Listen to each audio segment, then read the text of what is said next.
Coucou, j'espère que tu vas bien. Je te retrouve aujourd'hui dans une nouvelle vidéo tranche de vie. Et aujourd'hui, je voulais te parler de cododo, surtout co-sleeping. Je t'en ai fait d'ailleurs une vidéo sur la chaîne, ça date un petit peu d'ailleurs.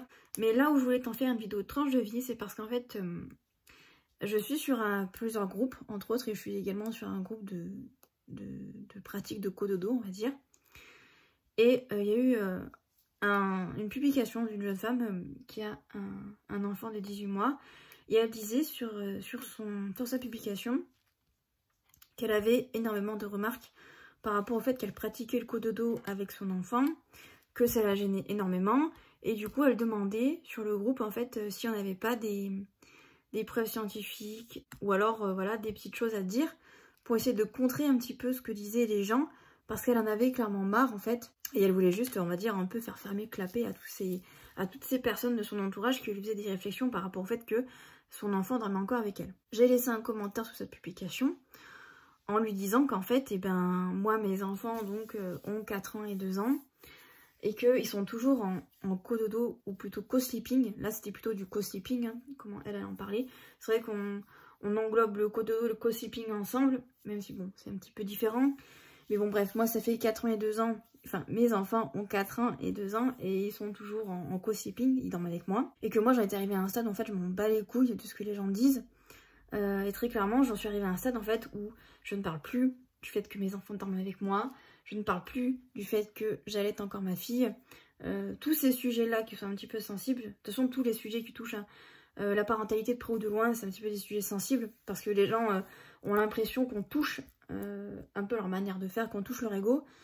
Et donc forcément, ça peut créer très vite, on va dire, des situations qui peuvent partir en live très très vite. Donc moi, c'est des sujets que délibérément, je n'aborde plus, je n'en parle plus. Ça vient très rarement dans les conversations. Et quand ça vient, soit personnellement, je décide de ne pas répondre, soit je réponds. Et quand les gens commencent tout de suite à argumenter en disant que c'est pas bien ce que je fais, ben, je leur dis qu'ils me cassent les couilles, tout simplement. Voilà, parce que moi, c'est réglé.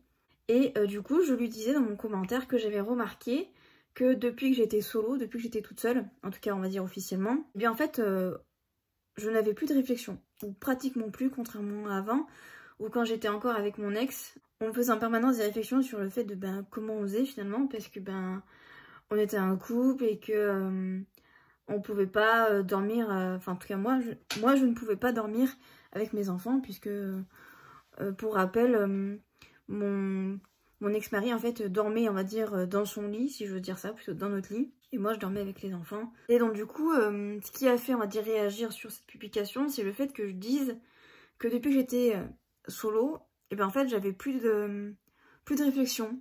Voilà, ou pratiquement plus. Ça n'avait rien à voir à comparer à avant, à ma vie d'avant, entre guillemets. Et j'ai plusieurs personnes qui sont venues commenter en disant que c'était totalement vrai. Que voilà, elle aussi, elle s'était passée, on va dire, d'un couple à une vie de maman, on va dire, seule. Et que depuis ça, en fait, eh ben, elle n'avait plus de réflexion. Et c'est de là, en fait, où j'avais très envie de te faire une vidéo tranche de vie à ce propos. C'est parce qu'en fait, on voit beaucoup la chambre comme quelque chose, voilà, de très parental, en fait. Où voilà, en gros, l'enfant n'a pas le droit d'y être. Ou s'il y est, c'est que sur un temps donné. Et s'il y est, c'est clairement pas dans le lit des parents, dans le lit conjugal. S'il est dans la chambre, c'est dans un lit à part. Alors du coup, pour te parler un peu plus de ça, j'avais un petit peu envie de te parler de mon expérience avec le cododo et le co-sleeping du coup. Au tout départ, du coup, quand j'ai eu mon fils, en fait, j'avais acheté du coup un lit cododo. Donc de base, un lit cododo, c'est un lit qui se met juste à côté du lit des parents ou alors un lit qui se clipse. Moi, à la base, je pensais avoir acheté un lit qui se clipse, puis en fait, non, pas du tout. C'était un lit à part, on va dire.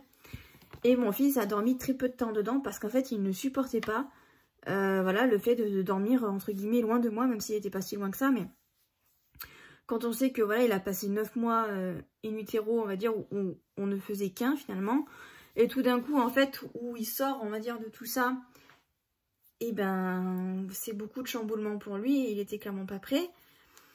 Et puis tout d'un coup il se retrouve dans un lit où il est quand même éloigné de moi. La proximité pour nous en tant qu'adultes et pas extrême, mais pour lui en tant que nouveau-né, c'est beaucoup. Donc en fait, les premières semaines, eh ben, il a dormi sur moi, carrément, sur moi, vraiment.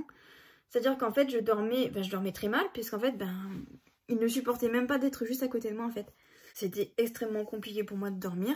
Donc en fait, il n'y a que la journée où il supportait, on va dire, de dormir collé à moi, mais à côté. Donc très rapidement, on s'est senti à l'étroit parce que on dormait à 3 dans le lit et on dormait dans un lit en 140 qui était quand même... Enfin, c'est petit en fait. Parce que un bébé, ça prend beaucoup de place, malgré le fait qu'il soit tout petit, mais ça prend beaucoup de place. Donc on s'est senti très rapidement à l'étroit. Et donc finalement, la solution qui nous est venue à l'idée, c'est que finalement, mon ex-mari dorme d'un côté et moi je dorme de l'autre. Et du coup, c'est ce qu'on a fait pour nous faciliter la tâche. Et de toute façon, mon fils ne supportait tellement pas de dormir dans un lit à part que c'était impossible en fait d'opter pour cette solution-là. Et moi, j'étais pas bien, ça aussi il faut le dire. Parce que très souvent, on parle de l'enfant, mais on parle pas des ressentis que la mère a. Et moi, très clairement, je me sentais pas également de le laisser dans un lit à part, j'avais besoin de dormir avec lui. Donc c'est ce qui a été fait, sachant que j'avais un lit au sol à ce moment-là. Parce que du coup, on avait racheté un matelas. Et c'est d'ailleurs...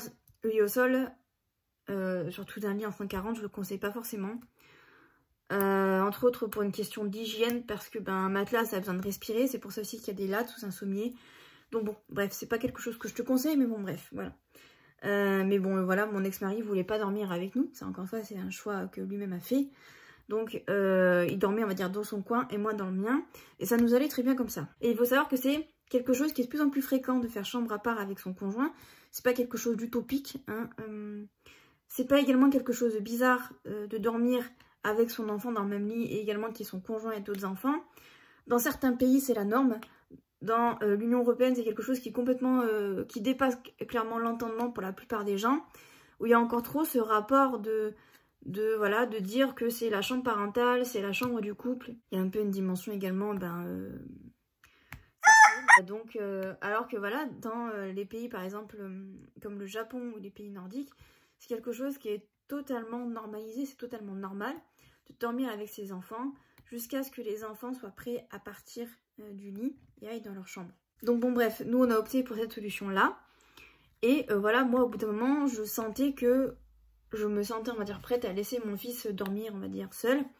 Et donc on y allait petit à petit, à savoir d'abord c'était les siestes, et puis après une première partie de la nuit, etc. Mais lui était clairement pas prêt. Et il y a eu une période où j'étais également... En fait, c'était par période, c'est-à-dire qu'il y a des moments, je me sentais prête à le lâcher. Et du coup, j'avais envie, voilà, de retourner dormir avec mon ex-mari. Et il y a d'autres périodes, en fait, où, voilà, j'avais besoin de dormir avec lui. Donc voilà, on essayait de s'écouter, on va dire, entre guillemets. Et en fait, à ces 18 mois, à peu près, je suis tombée enceinte de ma fille. Donc là, également, il y a eu la question de cododo, pas cododo. Enfin, en tout cas, pour moi, c'était pas une question, en tout cas. Parce que... je voulais offrir le même confort à mes enfants. Il n'était pas question qu'on va dire que ma fille dorme dans son lit directement. Encore une fois, j'avais toujours le lit cododo, donc c'était prévu qu'elle dorme dans un lit, à part, on va dire, les premiers temps. Sauf que voilà, également, ça ne s'est pas passé comme ça. Également, mon fils était toujours allaité, puisque mon fils a été allaité jusqu'à ses 3 ans et demi, pratiquement 4 ans. Donc, on va pas se cacher, mais c'est vrai que quand on allaite, c'est beaucoup plus facile de dormir avec l'enfant. Ça nous évite en fait de nous réveiller plusieurs fois par nuit et de se lever du lit pour aller donner la tétée et revenir dans le lit. Donc du coup après ma fille est née et en fait elle n'a jamais dormi dans le lit cododo parce qu'elle ne le supportait clairement pas. Donc elle a dormi avec moi et mon fils puisque encore une fois mon mari dormait d'un côté, enfin mon ex-mari t'as compris, mes enfants et moi dormaient de l'autre. Et encore une fois moi ça m'allait très bien.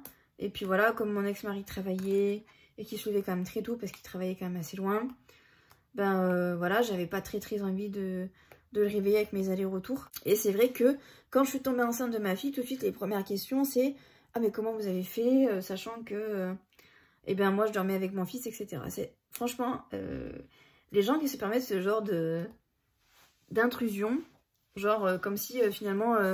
la vie intime des gens était un peu... c'est comme s'il y avait un rideau qui se levait. Comme si nous, on allait leur demander comment est-ce qu'eux, ils ont fait pour avoir des enfants. C'est un peu bizarre. Il n'y a pas 36 000 solutions pour avoir des enfants. Hein. Mais c'est vrai que c'était une question qui revenait beaucoup sur le devant, on va dire. Donc, clairement, on les faisait taire, quoi. Mais comme je te disais, du coup, après, quand je me suis séparée, donc, je me suis séparée de mon ex-mari et ma fille avait 4 mois. Donc, voilà, après, je suis retournée vivre chez mes parents. Et là, en fait, la question du cododo et du co-sleeping, il n'y a pas eu de question réellement parce qu'en fait, on n'a qu'une chambre pour nous 3. Donc, sachant que voilà, juste avant que je me sépare, j'avais changé mon lit, j'avais pris un lit plus grand en 160 pour qu'on ait plus de place. Sachant que moi, juste avant que je me sépare, j'avais envie, voilà, de retourner dormir avec mon ex-mari. Donc, j'envisageais de plus en plus la possibilité à ce que mes enfants dorment dans un même lit. Enfin, bon, voilà ma réflexion, en tout cas sur la fin. Bon, voilà, la réflexion a été de courte durée parce que, voilà, après, je me suis séparée. Et voilà, comme après, je suis retournée chez mes parents et que, ben voilà, on n'a qu'une chambre pour 3 et on n'a pas de place pour mettre 2 lits supplémentaires dans la chambre. Donc, on dort tous dans le même lit. Est-ce que actuellement ça me pose problème? Pas du tout. Encore une fois, il est prévu que quand j'aurai mon appartement, mes enfants aient une chambre pour 2. Et ils ont déjà leur lit. Mais ça veut pas dire que dès qu'on va rentrer dans un nouveau logement, et ben, je vais direct les mettre dans leur chambre, c'est pas ça. On va y aller graduellement. Et encore une fois, actuellement la situation va bien. Voilà, le fait de dormir avec mes enfants. Et je pense que ça va me faire autant bizarre à eux qu'à moi. Parce que ben voilà, ça fait 4 ans qu'on dort dans le même lit. Et moi, encore une fois, ça me dérange pas du tout. Et voilà, comme je te disais, depuis que je suis toute seule, en fait, et ben, je pense qu'on me pose pas la question pour plusieurs raisons. Déjà de base parce que forcément, ça reviendrait à faire un petit peu un flashback. C'est-à-dire que ça reviendrait à, si on me pose des questions, à remémorer des souvenirs qui sont pas forcément très plaisants pour moi. Et les gens les plus proches de moi le savent très bien. Donc c'est pour ça, entre autres, qu'on me pose pas trop de questions sur ma séparation, sur le fait que je dors encore dans le même lit que mes enfants. Mais surtout, les gens savent très bien que ben, j'ai pas trop le choix. Donc voilà, je pense que ça aide beaucoup. Peut-être que j'aurai plus de réflexion le jour où j'aurai mon appartement et que ben, mes enfants auront une chambre, techniquement. Donc forcément, des questions on va m'en poser, mais de toute façon, la réponse va être très simple. Je dirai à tout le monde qu'ils dorment dans leur chambre, même si c'est pas vrai. Je compte pas, voilà, comme je te disais, les mettre directement dans leur chambre. On va y aller graduellement, et surtout si eux, ils en ont envie. Parce que c'est comme ça que ça marche. Je me vois pas, voilà, les balancer du jour au lendemain dans leur chambre, sachant que, voilà, ça fait des années qu'ils dorment avec moi. Même si, voilà, chez leur père, ils ont leur chambre. Mais encore une fois, il y a des règles chez leur père, il y a des règles chez moi. Voilà un petit peu ma réflexion par rapport au co-sleeping et au cododo. Voilà, que je voulais un petit peu te livrer dans cette vidéo. N'hésite pas à me dire si toi, tu as fait du co-sleeping ou du cododo. Donc, d'ailleurs, je crois que je ne l'ai pas précisé, mais... si, je crois que j'en ai quand même un peu parlé, je suis désolée, je zappe un peu les choses, mais du coup, si tu l'auras compris, mais le cododo, c'est quand il y a un lit dans la chambre des parents, et le co-sleeping, c'est quand les enfants dorment dans le lit des parents, voilà. Donc voilà, n'hésite pas à me livrer ton expérience par rapport à ces pratiques-là. Voilà, n'hésite pas à me dire ton avis si jamais tu as fait du co-sleeping ou du cododo. Et moi, je te dis à jeudi 18 h pour une nouvelle vidéo sur la chaîne. Bye bye.